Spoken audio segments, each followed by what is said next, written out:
I'll put your name on the bottom, but I just don't want to mispronounce your name. Nadine Rajabi. He just said that because he doesn't actually know how to pronounce my last name. Well, right? I was going to say Rajabi. Rajabi's good. That was... It's not Rahabi though. Why would I say Rajabi? I don't know. Has somebody said, are they Hispanic? Yeah, they think I'm a Mexi sometimes. Mexis, I love you. I'm just a little hairier than you. It's cool. You know you're hairier than Mexicans. Have you been with some hairy Mexicans? Yes.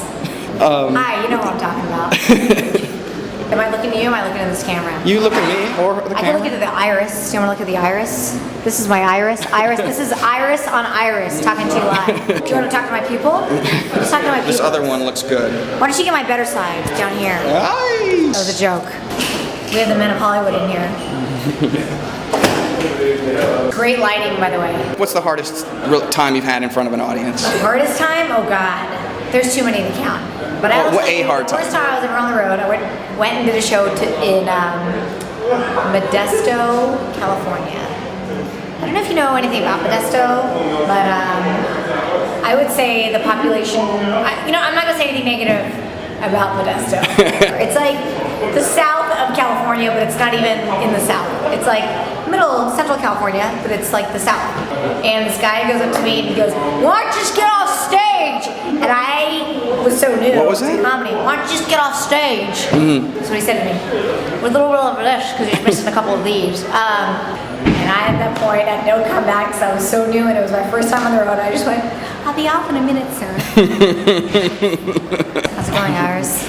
Hi. God, it just loves you. Did I wear a members only jacket? I was wondering if that was a members only jacket. It is. I'm the only member. I grew up in Anaheim Hills. Went to modern day high school. Nice little Persian girl in Catholic school. And then I played soccer in college. And then I started comedy too.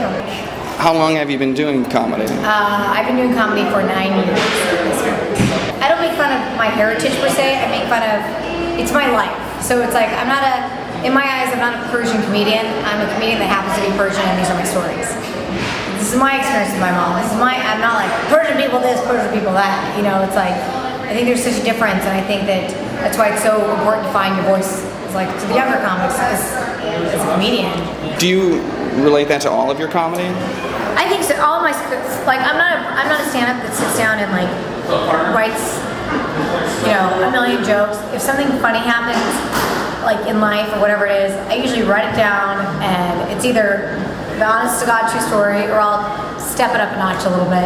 Obviously there's so much material to draw from being hairy and obnoxious and showy and everything else like that. But like, what is it? You've said hairy 3 times. Are you really hairy? Yes, I was so hairy. If you watch the Showtime special, there's a picture of me before my set and you'll understand.